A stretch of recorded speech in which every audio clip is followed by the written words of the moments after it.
শেরপুরের নকলায় বালির নিচ থেকে আব্দুল হালিম নামে এক কৃষকের মরদেহ উদ্ধার করেছে পুলিশ। বুধবার সকাল 8:30টার দিকে উপজেলার চন্দ্রকোনা ইউনিয়নের মৃগী নদীর পাড় থেকে এই মরদেহ উদ্ধার করা হয়। আব্দুল হালিম বাছুর আলগা দড়িপাড়া গ্রামের চানমিয়া ছেলে। পুলিশ ও স্থানীয় সূত্র জানায়, মঙ্গলবার সন্ধ্যায় আব্দুল হালিম গোয়ালঘরের জন্য বালু আনতে মৃগী নদীর পাড়ে যান। সেখানে গিয়ে নদীতে নেমে তীরের নিচে গর্ত করে বালু সংগ্রহকালে নদীর তীর ধসে আব্দুল হালিমের উপর পড়ে। এ সময় আব্দুল হালিম বালুর নিচে চাপা পড়ে ঘটনাস্থলে মারা যান।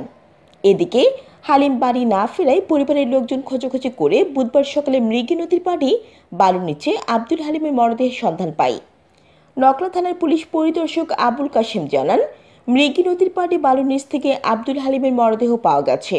পরিবারের আবেদনের প্রেক্ষিতে মরদেহ পরিবারের কাছে হস্তান্তর করা হয়েছে। জান্নাতুল আফসানা, চ্যানেল বাংলা।